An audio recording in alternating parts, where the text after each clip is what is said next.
মনের সুস্থতা এই নিয়ে আমরা কতটা ভাবি? শরীরের সুস্থতা নিয়ে অনেক বেশি কনসার্ন থাকি, কোথাও কোনো অসুবিধা হলেই আমরা সাথে সাথে সেটা নিয়ে আলোচনা করি, ডাক্তারের কাছে যাই, কথা বলি, কিন্তু মন ততটাই উপেক্ষিত যতটা শরীর।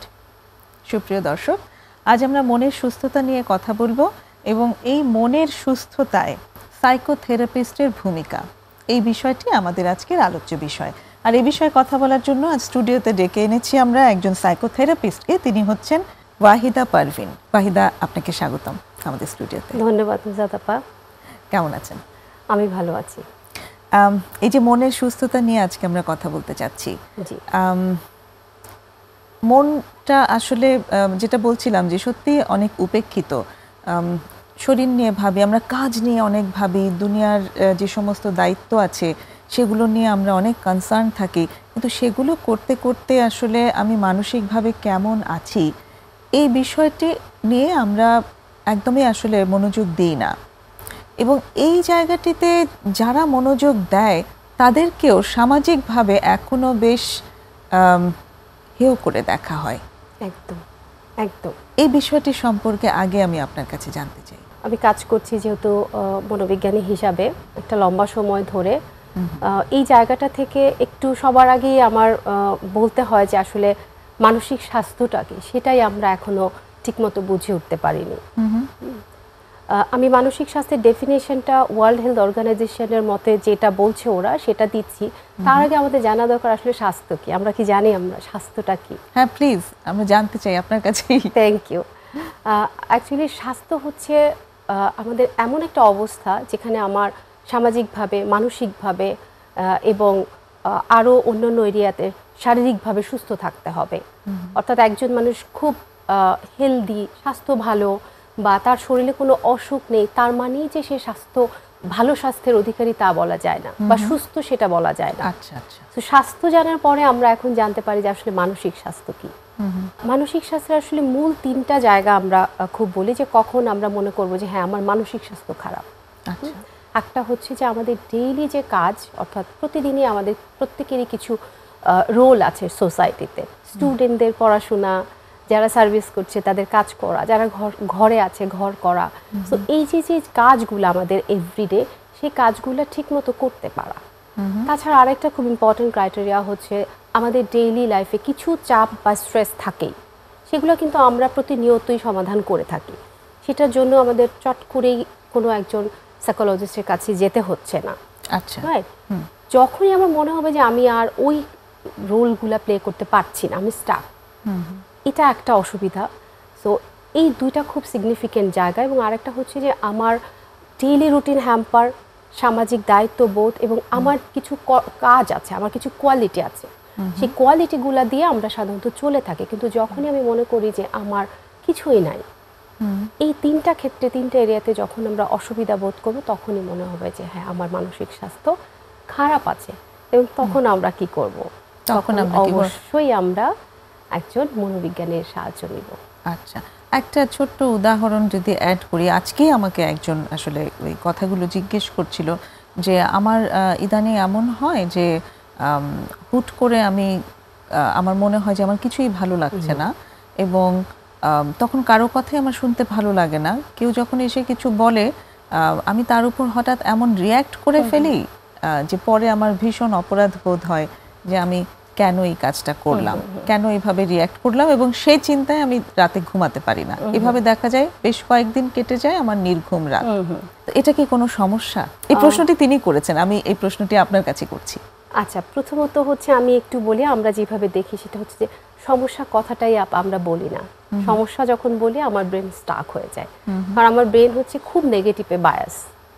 এটা আমার কথা না, এটা সায়েন্সের কথা। তো আমরা বলি যে ইস্যু, হ্যাঁ এটা একটা ইস্যু ওনার টোটাল লাইফের বা এভরিডে রুটিনের। সেই জায়গাটা উনি যেহেতু এই যে ওনার ঘুম হচ্ছে না, আপনি বলছিলেন যে যখন কারোর সাথে রিয়্যাক্ট করছে ওই ভাবনাটাই রাউন্ড অ্যান্ড রাউন্ড তার ব্রেনে ঘুরছে। এবং আরেকটি সিগনিফিক্যান্ট জায়গা হচ্ছে যে তিনি অ্যাকচুয়ালি অনেক দিন এই বিষয়টিতে ভুগছেন এবং কাউকে এটা নিয়ে কথা বলতে পারছেন না। আমাকে হঠাৎ পেয়ে ওনার কাছে মনে হয়েছে যে এই প্রশ্নটা আমি একটু করে দেখি। খুবই ভালো একটা পয়েন্ট বলেছেন আপা, থ্যাংক ইউ ওনাকে, যে আপা আপনাকে এই কথাটা বলেছে, যে সে আপনাকে রিলায়েবল মনে করেছে, সে কথাটা আপনাকে বলেছে। সো এই যে আপনাকে যে সে বলতে পেরেছে, এমন কোনো একটা কোয়ালিটি বা এমন কোনো একটা কমফোর্ট জোন আপনি দিয়েছেন, আপনি কনসিয়াসলি বা আনকনসিয়াসলি সে বলতে পেরেছে। এবং কিন্তু তার ভেতরে একটা বাধা কিন্তু এতদিন ধরে কাজ করেছে। রাইট, বাধা তো অবশ্যই। কারণ আমি এবার একটু মনোবিজ্ঞানীর রোলটা নিয়ে বলতে চাই। সেটা হচ্ছে যে যদি খুব খেয়াল করি যে আমাদের সোসাইটিতে এই ধরনের অনেকেই অনেক ধরনের অসুবিধার মধ্যে দিয়ে যাচ্ছে বা ইস্যুস ফেস করছে।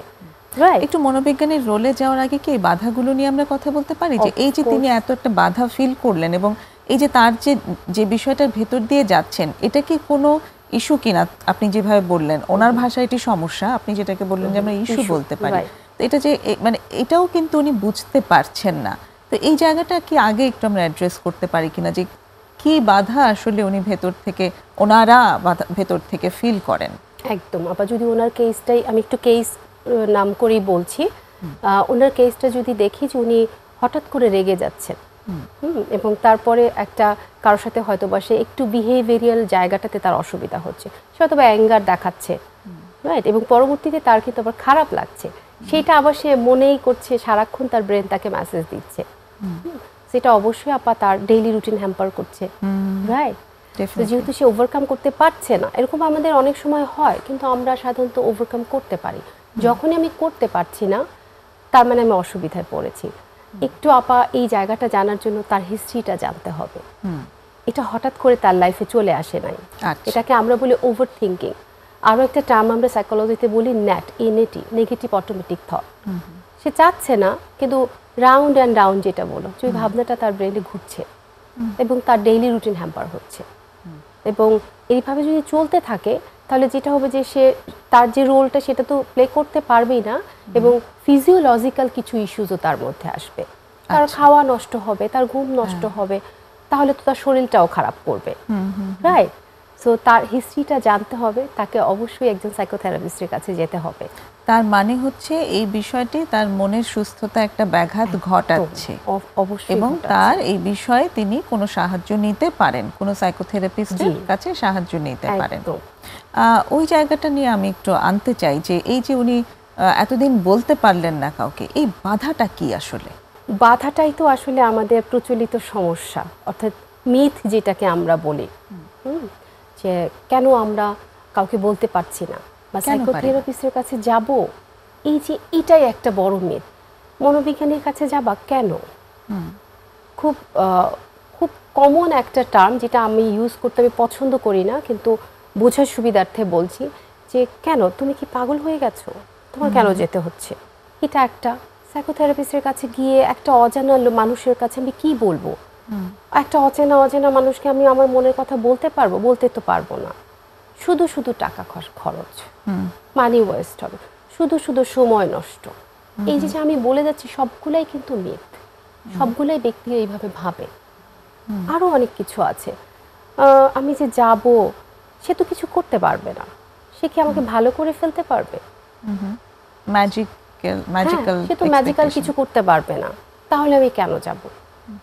সবচেয়ে ইম্পর্টেন্ট হলো সে কিন্তু তার ফ্যামিলির অন্যান্য যে ব্যক্তিরা আছে তাদের কাছেই বলতে পারবে না যে আমাকে একটু সাইকোথেরাপিস্টের কাছে যেতে দাও বা আমার যাওয়া দরকার। আমরা সাধারণত এইভাবে বুঝাই যে আমার জ্বর উঠলে 105, 104, কি করি? ডক্টরের কাছে যাই। আমার হাত ভেঙে গেছে, অবশ্যই আমি ডক্টরের কাছে যাব। হাতের প্লাস্টার করা হয়, পা ভেঙে গেলে পায়ের প্লাস্টার করা হয়। কিন্তু হোয়াট অ্যাবাউট মন? আমার মনেরও জ্বর ওঠে, আমার মনেরও হাতটা ভাঙে, তখন আমার অবশ্যই একজন সাইকোলজিস্টের কাছে যেতে হবে। একটা মানে এরকম ভাবেও যেমন বলা হয় যে মন আবার খারাপ হওয়ার কি আছে, যে তুমি তোমার নিজের মনকে নিজে সাপোর্ট দিতে পারছো না, তার মানে তুমি দুর্বল। এই বাধাগুলো আসলে ভীষণ কাজ করে। যিনি আজকে আমার সাথে শেয়ারিং করছিলেন তার ভেতরেও নিশ্চয়ই এরকম, আমার আসলে সময় হয়নি তার সাথে অতটা ইনডেপথে কথা বলবার, কিন্তু নিশ্চয়ই এই ধরনেরই কিছু বাধা তারও ভেতরে কাজ করেছে। এবং আমি আরেকটু অ্যাড করতে চাই, আমরা কি একটা বিরতি নিয়ে এসে তারপর সেটা জি, শুনতে পারি? প্লিজ। প্রিয় দর্শক, একটা বিরতি নিচ্ছি, সঙ্গেই থাকুন।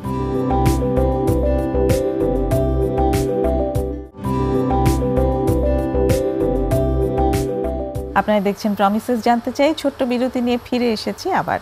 কথা হচ্ছে ওয়াহিদা পারভিনের সাথে মনের সুস্থতায় সাইকোথেরাপিস্টের ভূমিকা এই বিষয়ের উপর। ওয়াহিদা, আমরা মিথ নিয়ে কথা বলছিলাম যে কোনো মানসিক স্বাস্থ্য সাহায্যকারী বা সাইকোথেরাপিস্ট তার কাছে যাওয়ার ক্ষেত্রে যে সমস্ত বাধা ভেতর থেকে কাজ করতে থাকে, আপনি একটা পয়েন্ট অ্যাড করতে চেয়েছিলেন। জি জি, আপনি যার কথা বলছিলেন সে অবশ্যই প্রাপ্তবয়স্ক, কিন্তু আমি বলবো যে আরও কিছু মিথ, যেমন বাচ্চাদের ক্ষেত্রে যদি দেখি, যে অনেকেই বলে থাকে বা আমরা সবাই একটু বলি কমনলি যে বাচ্চাদের আবার মন কি, ওদের আবার মন খারাপ কি, ওদের আবার মানসিক স্বাস্থ্য কি।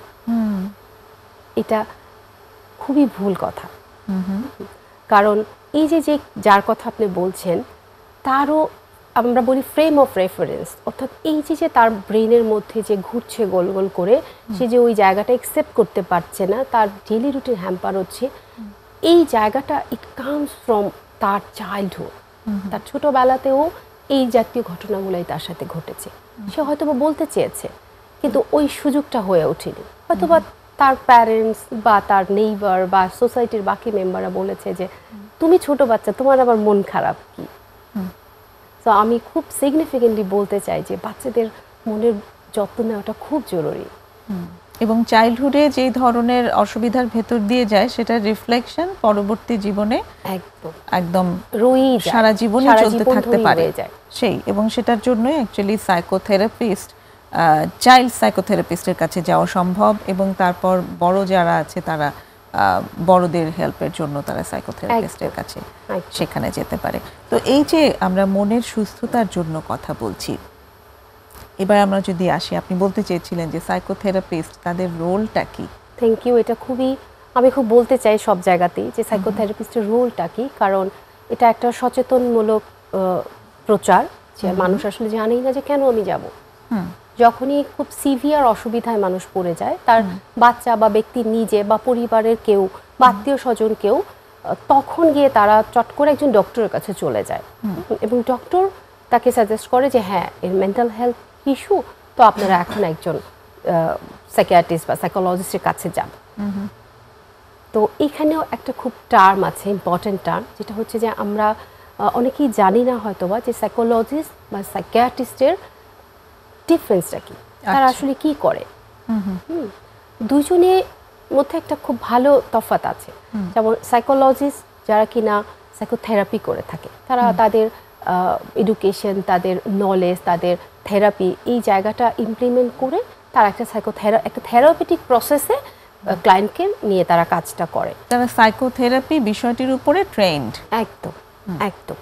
সাইকোলজিতে তাদের সমস্ত পড়াশোনা, আমি যদি বলি যে সাইকোলজিতে honours, masters, applied masters and then MPhil, PhD, বিভিন্ন অ্যাপ্রোচে তারা কাজ করে। বিভিন্ন অ্যাপ্রোচ থাকে আমাদের, যেমন সিভিটি আমরা একটা বলি, কগনিশন নিয়ে কাজ করে, ইএমডিআর বলি, eye movement desensitisation and reprocessing. So এরকম অনেক অ্যাপ্রোচ আছে। এবার একটু সাইকিয়াট্রিস্ট আসলে কারা? সাইকিয়াট্রিস্টরা হচ্ছে যারা কিনা মেডিসিন প্রেসক্রাইব করে, বেসিক্যালি তারা ডক্টর, তারা এমবিবিএস পাশ করার পরে তারা আবার সাইকিয়াট্রির উপরে একটা এমডি করেন। তারা মেডিসিন দিতে পারে, সাইকোলজিস্ট কিন্তু মেডিসিন দিতে পারেন না। তো এই ডিফারেন্সটা অনেকেই এসে বলে যে সাইকোলজিস্টের কাছে এসেই বলে যে আপা আপনি কিন্তু আমাকে ওষুধ দিবেন না, এটাও একটা মিথ। তারা সাইকোলজিস্টের কাছে আসে কিন্তু আবার আসতেও ভয় পায় যে ওষুধ তো দিবে, ওই ওষুধ খাবো না আমি। হ্যাঁ, ওখানেও একটা মিথ আছে যে ওষুধ খেলে, অনেকেই বলে ওষুধ খেলে মেয়েদের ক্ষেত্রে বলে যে তাদের পরবর্তীতে তাদের অনেক ধরনের প্রেগনেন্সির অসুবিধা হতে পারে, এটাও একটা মিথ। আবার অনেকে বলে যে একটু ওয়েট গেইন করে, সেক্ষেত্রে বলে যে না কোনো দরকার নাই, বা তুই তো সারাক্ষণ ঘুমাবি, এরকমও বলে। আর এখন অনেক ভালো ভালো, আমি যেহেতু আমার টিমে সাইকিয়াট্রিস্টের সাথেও আমি কাজ করি, তো আমি তাদের কাছ থেকে জেনেছি যে এখন অনেক ভালো ভালো মেডিসিন, এটা আসলেই দরকার। একজন সিভিয়ার সাইকোসিস, যে যদি সাইকোসিসের জায়গাটা বলি, তাকে যদি আমি জিজ্ঞেস করি যে আপনি কেমন আছেন, সেই কথাটাও সে আনসারটা করতে পারবে না। সে হয়তো এই দিক দেখছে, ওদিক দেখছে। তাকে তো তখন আমার মেডিকেশন দিতে হবে। মানে তিনি ইনসাইটফুল না একদম, তখন মেডিকেশনটা লাগে। আর এই ডিফারেন্সটা না বোঝার কারণে অনেকে আর এই মানসিক স্বাস্থ্য সেবাটাই নেয় না।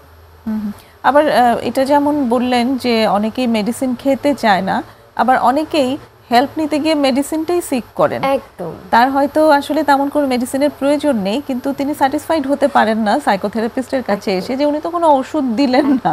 একদম, কারণ সাইকোথেরাপিস্টরা তো অ্যাকচুয়ালি আমরা কাজটা কিভাবে করি, যেমন আমি একটু যদি বলি যে কিভাবে কাজ করে সাইকোথেরাপিটা, খুব অল্প করে বলি। একটু বিস্তারিতই বলতে পারেন, আমরা একটু জানতে চাই সাইকোথেরাপি আসলে কিভাবে কাজ করে। ঠিক আছে, থ্যাংক ইউ আপা।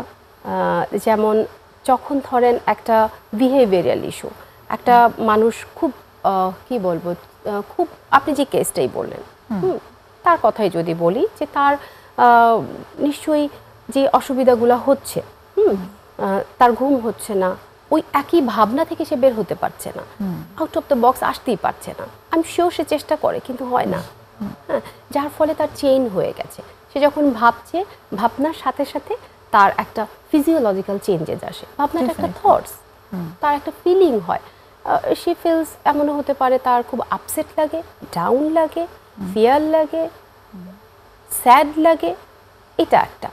এবং এই যে যে ফিলিংস, তার যে বিহেভিয়ারাল জায়গাটা চেঞ্জ করে দিচ্ছে, এই জায়গাটা তো সে বোঝে না। তো যখন সে একজন সাইকোলজিস্টের কাছে আসে, সাইকোলজিস্ট তার বিহেভিয়ারের জায়গাটা চেঞ্জ করে। সেটা কিভাবে, একটা নতুন বিহেভিয়ার করতে হলে সাধারণত 90 দিনের মতো সময় লাগে, কিন্তু এটা শুরু হয় 2 উইকসের মধ্যে। হ্যাঁ, আপনি যে কোনো বিহেভিয়ারই দেখবেন চেঞ্জ করতে হলে 2 উইকসে তার ব্রেনের নিউরোপাত্রা চেঞ্জ হয়।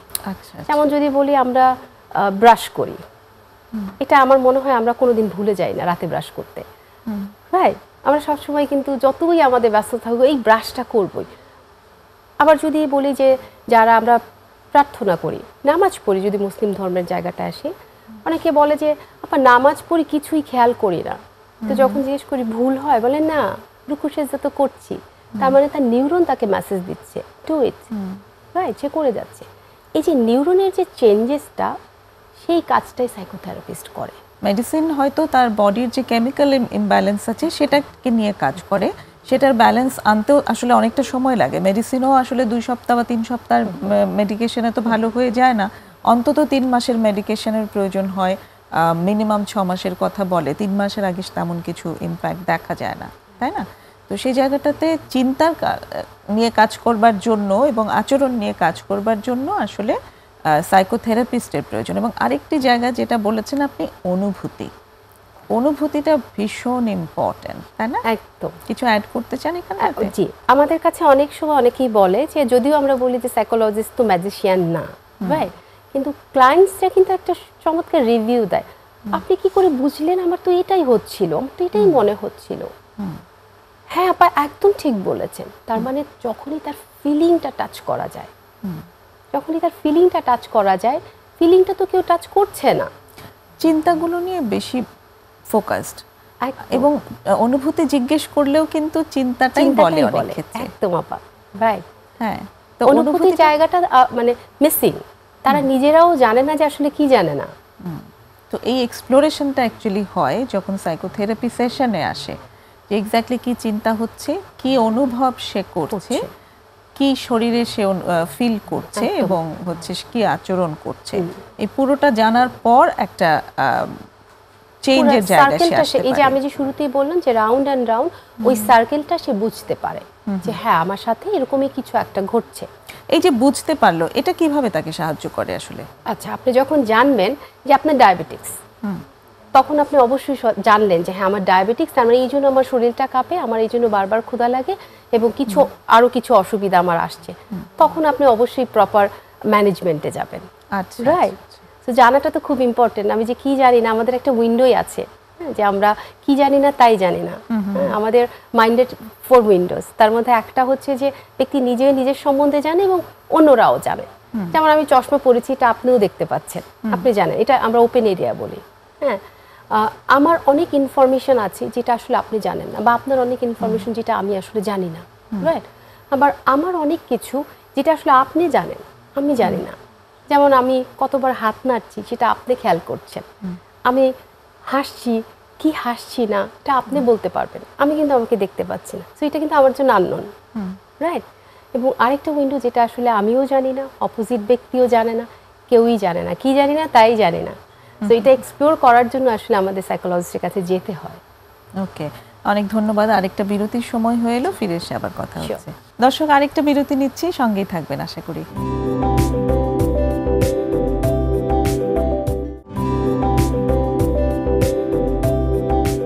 চলছে প্রমিসেস জানতে চাই। আপনারা দেখছেন ওয়াহিদা পারভিনের সাথে আলাপ, মনের সুস্থতায় সাইকোথেরাপিস্টের ভূমিকা এই বিষয়ের উপর। আমরা ছিলাম যে সাইকোথেরাপিস্ট কি রোল প্লে করে সেখানটাতে আপনি খুব সুন্দরভাবে বলেছেন যে এক্স্যাক্টলি কী কীভাবে কাজ হয়।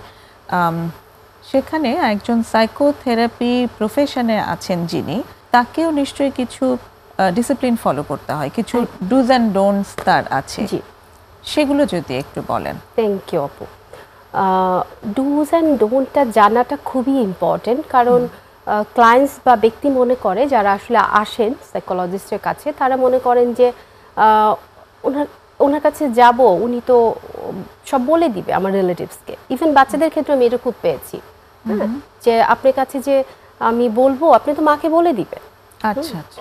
সো সাইকোলজিস্টের খুব সিগনিফিকেন্ট, খুব বোল্ড আকারে আমি বলবো যে সাইকোলজিস্ট কনফিডেন্সিয়ালিটি মেনটেন করতে বাধ্য। তো কোনোভাবেই কোনো কনফিডেন্সিয়ালিটি ব্রেক হবে না। মানে ক্লায়েন্টের সাথে যে বিষয়গুলো আলাপ হবে সেগুলোর গোপনীয়তা রক্ষার দায়িত্ব একজন সাইকোলজিস্ট বা সাইকোথেরাপিস্ট, আমরা যেটাই বলি তার। এটা এবং তিনটা ক্ষেত্রে শুধুমাত্র আপু এটা ব্রেক করতে হয় আমাদেরকে। সেটা হচ্ছে যে যদি কোর্ট আমাকে বলে যে এই ব্যক্তির ইনফরমেশন আমাদের লাগবে, সেই ক্ষেত্রে যদি তার ভেতরে সুইসাইডাল কোনো থটস বা আইডিয়েশন থেকে থাকে এবং ওই ব্যক্তি যদি কাউকে অ্যাবিউজ করেন বা সে অ্যাবিউজ হচ্ছে কারো দ্বারা, তখন আমাদেরকে এটা ব্রেক করতে হয়, কারণ সেফটি ফার্স্ট। ব্রেক করতে হয় বলতে কি করতে হয়? ব্রেক করতে হয় বলতে যেমন আমাদের কাছে ভিকটিমও আসেন, আবার কেউ একজন অপরাধ করার পরে তার মনে হলো যে আমি অপরাধটা করেছি, সেও কিন্তু থেরাপিস্টের কাছে আসেন। সেটা যদি আইন বিরোধী হয়, ক্রাইম হয়, তখন অবশ্যই কোর্ট বা পুলিশ আমাকে যখন ইনফরমেশন জানতে চাইবে, সেই জায়গাটা আমি জানাতে বাধ্য। এটা সুইসাইডাল কোনো টেন্ডেন্সি যদি থেকে থাকে বা সে বারবার প্ল্যান করছে বা তার ব্রেনে বারবার থটস আসছে যে সে সুইসাইড করবে, সেই জায়গা বা সেলফ হার্ম, অনেকে সেলফ হার্মের টেন্ডেন্সিটা খুব বেশি, কিন্তু তারা তো বোঝে না, ওই ইনসাইটটা তাদের নাই যে একটা মানে অ্যাক্সিডেন্ট কিন্তু বেশি সময় লাগবে না তার ওইটা সুইসাইড মানে সাকসেসফুলি সুইসাইডের ওই জায়গাটা হতে। সো ওইটাও তো একটা সেফটি ইস্যু। তখন আমার তার প্যারেন্টস বা তার পছন্দের মানুষ, যদি সে অ্যাডাল্ট হয়, 18-এর উপরে হয়, তখন আমরা বলি যে পছন্দের দুজন মানুষ যাদেরকে সে ট্রাস্ট করে, যাদেরকে সে বলতে পারে বা অ্যাটলিস্ট নকটা করতে পারে যে আমার ভালো লাগছে না, I am not feeling okay. তো আমার থেরাপিস্ট বলেছে যে তোদেরকে একটা নক করতে, আবার ট্রাস্ট মি, তারা বেঁচে যাবে, বেঁচে যায়ও। হ্যাঁ, সে চায় কমিউনিকেট করতে। সো ওই সেফ ওই জায়গাটা তখন আমার বলতে হয় তার প্যারেন্টস বা তার ওই ফ্রেন্ডকে যে এই ধরনের কোনো কিছু হলে আপনারা ওর ফোনটা পিক করবেন, চেষ্টা করবেন। সেই জায়গাটাতে আমাকে তখন এবং ওটা আমার ক্লায়েন্টকে বলতে হয় যে হ্যাঁ, আমরা এই তিনটা ক্ষেত্রে শুধু এই কনফিডেন্সিয়ালিটিটা আমি রাখতে পারবো না, আচ্ছা, আদারওয়াইজ সমস্ত ইনফরমেশন আমাদের কনফিডেন্সিয়াল। আবার একটু সাথে অ্যাড করি, যেহেতু একজন সাইকোথেরাপিস্ট, আমাদের এডুকেশনটা বা পড়াশোনাটা একদম লাইফ লং, এবং আমাদেরকে সুপারভিশন নিতে হয়। ইভেন কোনো কেস যখন আমি প্রেজেন্ট করব, আমি কিন্তু ওই ব্যক্তির বা ওই ক্লায়েন্টের নামটাও বলতে পারবো না, আমরা একটা ছদ্মনাম ব্যবহার করি। ওকে, সো এটা আমি বলতে চাই, কারণ অনেকেই এই জায়গাগুলো জানেন না যে আসলে কি করে সাইকোলজিস্ট বা সাইকোথেরাপিস্ট আসলে কি করেন। এই গোপনীয়তার বিষয়টা নিয়ে অনেক কনসার্ন অবশ্যই থাকে, এবং সেটা আপনি সুন্দর করে বললেন যে অ্যাকচুয়ালি গোপনীয়তাটা রক্ষা করা এটা পেশাগত দায়িত্বের মধ্যে পড়ছে, এবং কোন তিনটি জায়গায় আসলে এই গোপনীয়তাটা রাখা হবে না সেটিও ক্লায়েন্টকে আসলে জানিয়েই তারপর সেটা সেই তথ্যটি যে দেওয়া হচ্ছে তার অথরিটি হোক বা প্যারেন্ট হোক, সেটাও ক্লায়েন্টকে জানিয়েই তারপর সেটা করা হচ্ছে। চমৎকার। কোনো একজন মেন্টাল হেলথ প্রফেশনালের সাথে হয়তো একজন দেখা করেছে, এবং ফিরে আসার পরে হয়তো সে বলে মানে প্রফেশনালের কাছ থেকে হয়তো এরকম কোনো ফিডব্যাক এসেছে যে আচ্ছা আপনার এই সমস্যাটা থেকে বের হতে চান তো তাহলে আপনি বরং একটু কাজ করুন, একটু নামাজ পড়েন বা একটু আপনি ব্যায়াম করেন, আমার মনে হয় আপনি এইভাবে করে সেখান থেকে বের হতে পারেন। এবং তিনি আসলে এইরকম একটা অ্যাডভাইস নিয়ে এসে খুব একটা ভালো বোধ করতে পারেননি। এরকম আসলে ব্যাপারটা কি? আমি একটু যদি সাইকোলজিস্টের রোল থেকেই বলি যে যখন কেউ একজন আমরা সাধারণ মানুষ আমরা ছোটোখাটো দোষ করে থাকি, যেমন যদি আমি একটু বাচ্চাদের কেস দিয়ে বলি, ছোট বাচ্চারা সে হয়তো বা দেখা যায় যে টিন বয়সে সে একটা মিথ্যা কথা বলেছে বা সে হয়তো বা তার ফ্রেন্ডদের সাথে একটা মুভি দেখতে গেছে। এখন বাসায় আসার পরে তাকে বলা হলো যে তুমি মুভি দেখেছো, একটা সিনেমা দেখেছো, সো এটা তো তুমি খুব অন্যায় করে ফেলেছো, আমাদের ধর্মে সিনেমা দেখা যাবে না। ধর্মীয় জায়গাটায় প্যারেন্টস বলতেই পারে, আমি ওই জায়গাটা আসছি না, কিন্তু যখন সাইকোথেরাপিস্ট বলবে যে এটা করা যাবে না, এটা কখনোই একজন সাইকোথেরাপিস্ট বলতে পারেন না। আচ্ছা আচ্ছা, এটা বলাই যাবে না যে না এটা করা যাবে না, একটু নামাজ পড়লে ভালো লাগবে, ইট totally depends on that person. আচ্ছা, সে হয়তো বা একেবারেই ওই স্টেটে নাই, সে পারছে না। সাপোজ একজন ডিপ্রেশনের মানুষ বা ডিপ্রেশনের ক্লায়েন্ট যদি বলি, তার তো বিছানা থেকেই হাত পা তুলতে মনে চায় না। তাকে যদি আমি বলি একটু হাঁটেন, একটু নামাজ পড়েন, একটু দৌড়দৌড়ি করেন, একটু বাইরে যান, সেটা কিন্তু আপা হবে না। এবং এখানেই মজা যে সাইকোথেরাপি এইভাবে না। তাকে আমরা বলি যে শুয়ে শুয়ে কি করতে ভালো লাগে, একবার ভাবেন আগে। ওই ভাবেন মানেই তার ব্রেনের নিউরোপাথটা চেঞ্জ হচ্ছে। What is your favourite task, কি করতে ভালো লাগে, তখন সে অবাক হয়। এই যে জায়গাগুলো, তার মানে সাইকোথেরাপির মানে এই যে কিছু মানুষ আসেন তারা অ্যাডভাইস নিতে চান, অ্যাডভাইসের প্রত্যাশা করে আসেন, সাইকোথেরাপিতে কি সেটা দেওয়া হয়? একদমই না, সাইকোথেরাপিতে কোনো রকম অ্যাডভাইস আমরা দিব না। অর্থাৎ আমাদের কাজ হচ্ছে ক্লায়েন্টের সাথে থাকা। কেন অ্যাডভাইস দিই না আমরা? অ্যাডভাইস আসলে আমরা সবাই দিই, সাইকোথেরাপিস্ট ছাড়া বাকি সবাই আমরা অ্যাডভাইসই দিই। প্যারেন্টস ডোন্ট ডোন্ট ডোন্ট, স্কুলেও ডোন্ট ডোন্ট ডোন্ট, হ্যাঁ, এবং ফ্রেন্ডরা তুই এটা করেছিস দেখেই তোর সাথে এটা হয়েছে, তোরই দোষ, বা তুমি এটা না করলে মনে হয় ওইটা হতো, আমি আগেই বলেছিলাম। সো অ্যাডভাইস নিতে নিতে ব্যক্তির যে অসুবিধা, তার যে ডিসকমফোর্ট, তার যে চাওয়া, ওই যে ফিলিংসটা এত বেশি ওটা লেয়ারে লেয়ারে আপা ঠেকে যায় যে সে তখন অস্থির হয়ে যায়। এবং তখনও যদি আবার সাইকোথেরাপিস্ট যদি তাকে বলে যে তুমি এটা করো না, সে তো জানে। একজন, যেমন আমি বলি, একজন স্মোকিং ছাড়তে চাচ্ছে, আমার কাছে এসেছেন কিছুদিন আগে। সো স্মোকিং করলে কি অসুবিধা সে জানে, রাইট? এটা সবাই বলছে তাকে। এখন আমিও যদি বলি যে হ্যাঁ স্মোকিং করা যাবে না, তাহলে তো সে আর আমার সাথে কানেকশনটা বিল্ড আপ হবে না। আচ্ছা, সাইকোথেরাপিতে র্যাপো বিল্ডিং বলে একটা কথা আছে, যেটা খুব ইম্পর্টেন্ট। আচ্ছা, কিভাবে এটা মানে এই যে এখানে স্মোকিং এর কথাটা আপনি আনলেন, এখানে অ্যাকচুয়ালি সাইকোথেরাপি কিভাবে কাজ করে? স্মোকিং বা যে কোনো বিহেভিয়ার যদি কেউ ছাড়তে চায়, যে হ্যাঁ আমি এই বিহেভিয়ারটা করতে চাই না, আমি হাঁটতে চাই, আমি পারছি না, আমি স্মোকিং করে আমি ছাড়তে চাচ্ছি, কারণ আমি আসলে আর কন্টিনিউ করতে চাচ্ছি না। তো ওই যে আপা আমি আগেও একটা কথা বলেছি যে যে কোনো বিহেভিয়ার চেঞ্জ করার জন্য নিউরনের সাথে কানেকশনটা খুব জরুরি। খুব ছোট আকারে শুরু করতে হয়। আমরা এটাকে বলি সিস্টেমিক ডিসেনসিটাইজেশন। অর্থাৎ আচ্ছা ঠিক আছে, চট করে তাকে বললেই তার কিছু উইথড্রল বিহেভিয়ার বা উইথড্রল সিনড্রোম চলে আসবে। স্মোকিংটা সাডেনলি বন্ধ করে দেখা যাবে যে সে এত, তার ফিজিওলজিক্যালিও খারাপ লাগছে, মেন্টালিও এত খারাপ আছে, ভায়োলেন্স ক্রিয়েট করতে পারে, এরকম আর অনেক কিছু হতে পারে। এবং তখন দেখা যাবে, রাইট, তখন দেখা যাবে একটা সিগারেট সে হয়তো বা দিনে খেত বা দুইটা, সেখানে সে হয়তো বা ওই দিন আরো বেশি খেয়ে ফেললো। সো তাহলে তো কাজটা আসলে হলো না। সিস্টেমিক ডিসেনসিটাইজেশন আমরা যেটা করি, আমরা খুব গ্রাজুয়ালি তাকে ওই জায়গাটাতে রিচ করাই। প্রথম 2 উইকস যদি সে একটা করে চেষ্টা করা যে একটা করে সে সিগারেট নেবে, এটা একটা হতে পারে। আর এরিয়াটা খুঁজে বের করা যে কখন কখন ট্রিগার হয়। ক্লায়েন্ট নিজেই সুন্দর মতো বলে যে আমি তো টং দোকানের পাশ দিয়ে যখন যাই তখন আমার আর ভালো লাগে না পা, যখন আমার ফ্রেন্ডরা খাচ্ছে আমার তো তখন আর ভালো লাগে না পা। তো যে রিল্যাক্স করার যে জায়গাটা, ওই জায়গাগুলা যখন সে নিজে বুঝতে পারে তাকেই আমরা আস্ক করি যে তাহলে কিভাবে এই জায়গাগুলা থেকে বের হওয়া যায়। তাহলে বিকালের আড্ডাটা আমরা না হয় নাই করি, সেই বলে আনসার কিন্তু ক্লায়েন্টসে দেয় অলওয়েজ। তার ট্রিগারগুলো সে নিজে আইডেন্টিফাই করছে এবং নিজেই তারপর ডিসাইড করছে সচেতনভাবে যে আমি আসলে তাহলে কোনটা করব আর কোনটা করব না। চমৎকার। বাহিদা, আরেকটা বিরতির সময় হয়ে এসেছে, এসে আবার কথা বলছি। প্রিয় দর্শক, আরেকটা বিরতি নেব, আশা করি আমাদের সাথেই থাকবেন।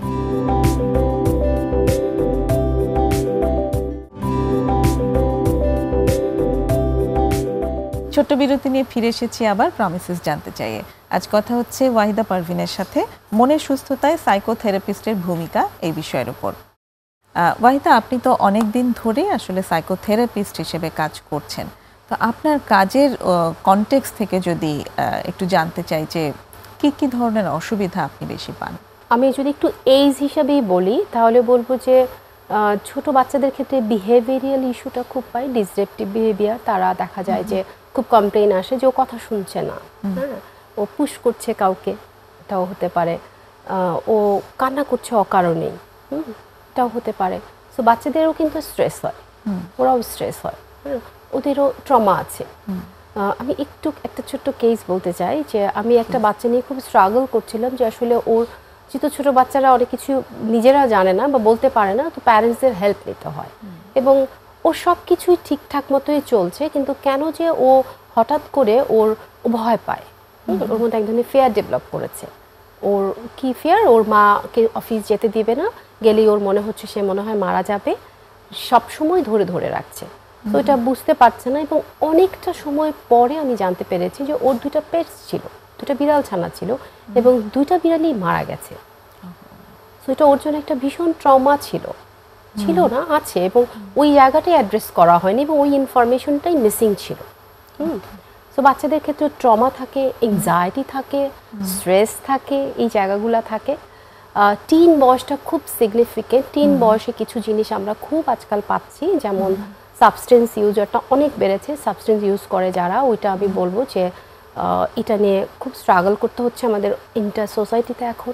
এটা একটা সুসাইডাল, যারা টিন বয়সে, টিনের ক্ষেত্রে দেখি যে ওরা খুব সেলফ হার্ম এবং সুসাইডাল টেন্ডেন্সি, কিছু একটা হলেই ওরা বলছে যে আমি বেঁচে থেকে আমার কি হবে। সো এখানে একটা হোপলেসনেস ওদের ভিতরে ডেভেলপ করেছে, এটা পাচ্ছি। তাছাড়া এক্সাম ফোবিয়া খুব পাচ্ছি। এক্সাম ফোবিয়া দেখা যাচ্ছে যে অনেকে এক্সাম খুব ভালো প্রিপারেশন, কিন্তু পরীক্ষার হলে গিয়ে ফেইন্টেড হয়ে যাচ্ছে, পুরাটা কষ্টই তার মানে নষ্ট হলো, এরকম একটা বিষয় হলো। তারপর পরীক্ষার সময় অনেক সময় খুব মানে অসুস্থ হয়ে যাচ্ছে, শুধু ফেইন্ট হয়ে যায় তাই না, হয়তো বাড়িতে থেকে প্রিপারেশন টাইম থেকেই সে ভীষণ অসুস্থ, অনেক রকম সিমটম, কারো খুব ডায়রিয়া, বমি হওয়া, প্রচন্ড জ্বর চলে আসছে, এই ধরনের সিমটম গুলো হতে থাকে। ওটা অ্যাকচুয়ালি এংজাইটি থেকেই আসে, স্ট্রেস বা এংজাইটি থেকেই, যে একটা এক্সাম হবে কবে রুটিন দিল, তার মানে তার খারাপ লাগা শুরু হলো, পরীক্ষার চিন্তায় পড়া হচ্ছে না, ব্যাপারটা এরকম। সেটাই। তো এটা পাচ্ছি ওদের ক্ষেত্রে, যারা টিন বা প্রি টিনের ক্ষেত্রে বললাম যে আমি এই সিগনিফিকেন্ট করে দিচ্ছি যে তাহলে বুঝতে একটু সুবিধা হবে যে আসলে কোন এরিয়াতে। এবং বড়দের ক্ষেত্রেও স্ট্রেস এংজাইটি, এবং স্ট্রেস এংজাইটি থেকে কিন্তু কিছু ফোবিয়া ডেভেলপ করে। আচ্ছা, যেমন আপনার হতে পারে এই যে এক্সাম ফোবিয়া, অনেকে বলে যে এটা কেন হচ্ছে, অতিরিক্ত স্ট্রেসের থেকেই তার এক্সাম ফোবিয়া। হয়তো বা তার খুব ছোটবেলাতেই ওই এক্সাম কথাটা শুনেই তার মনে হতো যে কি যেন হতে যাচ্ছে, আমি কি পারবো না পারলে মা তো বকা দিবে, বাবা তো রাগ হয়ে যাবে, স্কুল তো আমাকে বের করে দিবে। সো এই যে জিনিসটা আমরা কিন্তু ছোটবেলা থেকেই বাচ্চার ব্রেনের মধ্যে দিয়ে দিচ্ছি, ওখান থেকেই তার ভেতরে আস্তে আস্তে করে ফোবিয়া ডেভেলপ করেছে। স্পেসিফিক দেখা যায় যে অনেকে কুকুর ভয় পায়, পেটের ক্ষেত্রেও হয়, অনেকে বিড়াল ভয় পায়, অনেকে খরগোশও ভয় পায়। সো এই ধরনের ফোবিয়াও ডেভেলপ করে, এটাও হতে পারে। এবং বড়দের ক্ষেত্রে আমরা আজকাল খুব পাই যেটা কিনা বলবো যে কাপল ইস্যু, ভায়োলেন্স, তারা ভায়োলেন্স করছে, তারা মিসট্রাস্টের জায়গাটা পাচ্ছি খুব। সো ফ্যামিলি ইস্যুও থাকে, এবং মোস্ট সিগনিফিকেন্টলি আমি যেটা মনে করি, এটা আমার অবজারভেশন, যে প্যারেন্টিং সবচেয়ে important. there is no right wrong, তার মধ্যে থেকে প্রোডাক্টিভ ওয়েতে in a healthy Productive way way. Unhealthy ওয়েটা জানাটা ইম্পর্টেন্ট। এবং সেখানে সাইকোথেরাপি একটা খুব ভালো ভূমিকা রাখতে পারে। একদম সাইকোথেরাপিস্টের কাছে আসলে এই হেল্পগুলো পাওয়া যায় যে অ্যাকচুয়ালি কি ধরনের প্যারেন্টিং করব। একদম। এবং এখানটাতে কিন্তু ওই প্যারেন্টিং শেখবার যে একটা ব্যাপার, সেটা কিন্তু আসলে একটা বাচ্চা জন্ম দেওয়ার আগে থেকেই শুরু হতে পারে, অবশ্যই, তাই না? এবং সেই সময় থেকেই সাইকোথেরাপিস্টের হেল্প নেওয়া সম্ভব। অবশ্যই সম্ভব। এখন তো আমি বলবো যে এত মিথের সাথেও খুবই আশার বাণী হচ্ছে যে মানুষ এখন আসে যখন তারা চিন্তা করে যে হ্যাঁ আমরা এখন বিয়ে করতে যাচ্ছি, তখন তারা কাপল কাউন্সেলিং করতে আসে, ইভেন সেটা বিয়ের আগেও আসছে। তো এটা খুবই ভালো লাগার একটা বিষয়। এই যে বিয়ের আগে থেকেই যে আসছে, কি কি নিয়ে আসলে তারা প্রিপারেশন নেয়? কমিউনিকেশনের জায়গাটা, আচ্ছা, যে এই জায়গাগুলোতে তো একটু অসুবিধা, ওর এই কথাটা আমার ভালো লাগছে না, ওর প্যারেন্টস এটা বললো আমার মাকে, তো এটা তো আমার ভালো লাগলো না, এটা তো বলতে পারে না। সো এই যে একদম খুব বোল্ড আকারে বলবো যে কমিউনিকেশনের জায়গাটা নিয়ে অনেক কাজ করার আছে। কারণ দুটা মানুষ তো দুটা ফ্যামিলি থেকে এসেছে, ইভেন একই ফ্যামিলির ভাই বোনের সাথেও কিন্তু আমরা দেখি যে পার্সোনালিটি প্যাটার্নটা ডিফারেন্ট থাকে, রাইট? সো কাপলের ক্ষেত্রে তো আসাটাই স্বাভাবিক। ব্যাপারটা তো এরকম যে দুটো পরিবার থেকে দুজন মানুষ এসেছে এবং দুটো মাইন্ডসেট থেকে তারা একজন আরেকজনের সাথে মিশছে, তো একে অন্যকে যে অ্যাকসেপ্ট করার যে ব্যাপারগুলো, সেই আইডিয়াগুলো কিন্তু প্রপারলি কাজ করে না, যেটাও এই প্রি ওয়েডিং কাউন্সিলিং যেগুলো সেখানে অ্যাড্রেস করা সম্ভব। একদম সেরকম পাওয়া যায়। হ্যাঁ, তো সেইখানটাতে ওভাবেও যদি আগানো সম্ভব, তাহলে এই যে একটি মেয়ে, আমাদের দেশে যেমন মেয়েরা ছেলেদের বাড়িতে চলে যাচ্ছে, সেখানে গিয়ে অ্যাডজাস্টমেন্টের একটা বড় ইস্যু তখন আগে থেকেই হয়তো। এবং এখন সচেতন মানুষ, সচেতন দেখেই তারা ওই জায়গাগুলো আগে থেকেই বোঝে। এবং হ্যাঁ, তারা যেহেতু চাচ্ছে যে লাইফটা কন্টিনিউ করবে, তখন তারা এই জায়গাগুলো অ্যাড্রেস করতে আসে, যে আসলে কিভাবে ম্যানেজমেন্টটাও নিতে আসে। প্যারেন্টিং ব্যাপারটা কিন্তু তখন থেকেই স্টার্ট হয়ে যায়, একদম আপু।